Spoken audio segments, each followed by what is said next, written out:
nag-delegate siya ng otoridad niya at ng kanyang presensya sa kanyang lead counsel na si Attorney Nicholas Kaufman. Because there are already indicators of memory lapses on the part of former President Duterte. We pray in solidarity while we are calling for Marcos to resign, both in action and in prayer. We will also pray na itong ICC will hear the cries of the Filipino people that Rodrigo Duterte does not deserve this kind of treatment, so inhuman, so unjust, and so cruel. Nangyari po ito dahil sa kataksilan at katraidoran ni Marcos na ang isang Pangulo kagaya ni Duterte na nagmahal ng mamamayang Pilipino, naglingkod at inayos ang gobyerno at bayan natin, pinagtaksilan, pinadukot, pinakidnap sa isang bogus entity na ang pangalan ay ICC. Yan ay isa pa sa kasalanan ni Marcos Jr. We have courts in the Philippines. Kung gusto nilang kasuhan si Rodrigo Duterte, they can file cases in the Philippines. Pero hindi yon ang objective nila. Ang objective ni Marcos at ni Romualdez ay tanggalin si Duterte sa Pilipinas, pero mga duwag na ipapatay si Duterte, kaya pinadukot at pinakulong sa ICC. That's the real story about that. They are so afraid and they are so insecure that Rodrigo Duterte still enjoys like a rock star president embraced by the people.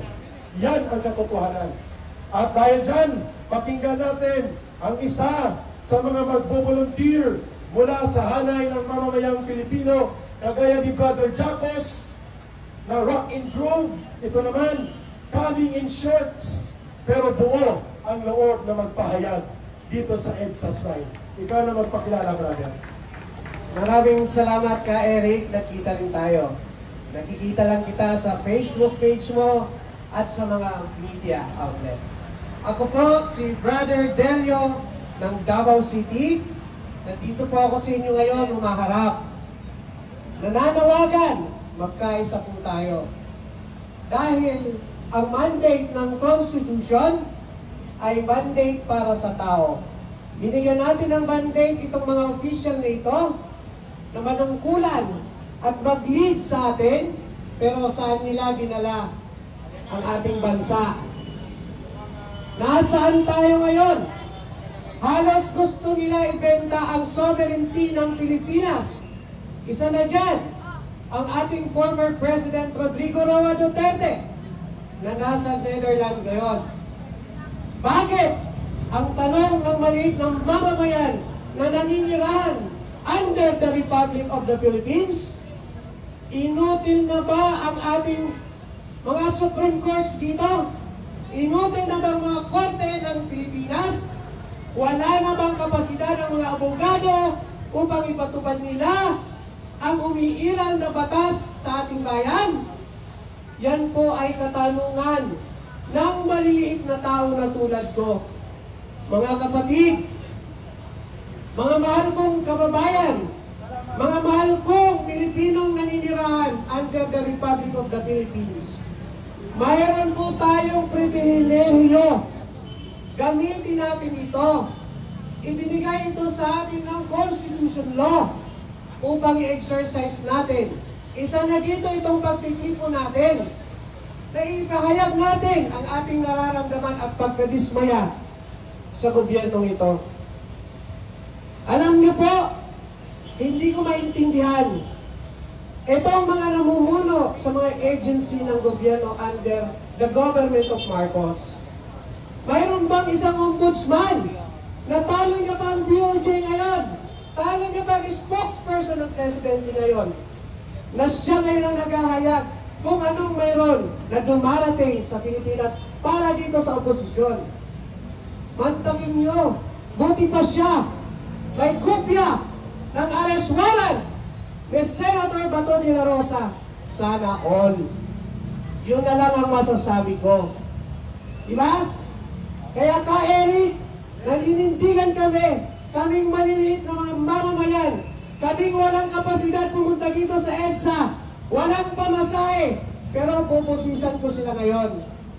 Inihikayat ko kayo mga kababayan, Kayong mga nanonood dito sa social media, gumising na po kayo.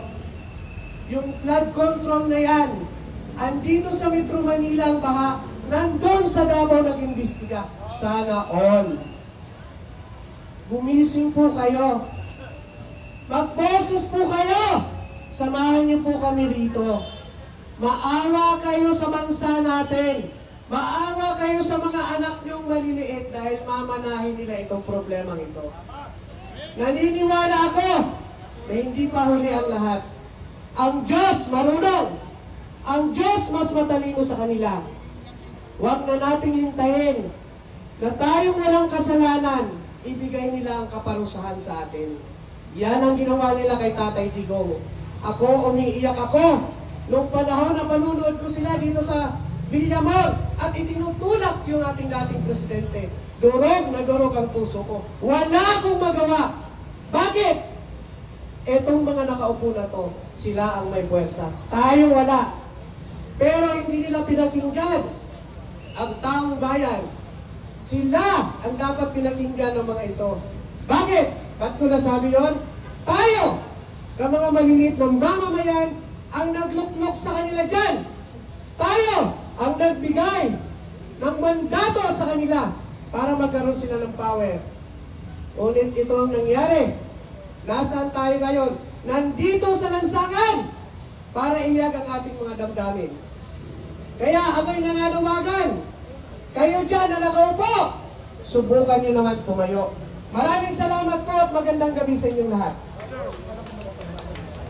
Yan, kayong nakaupo, subukan yung tumayo.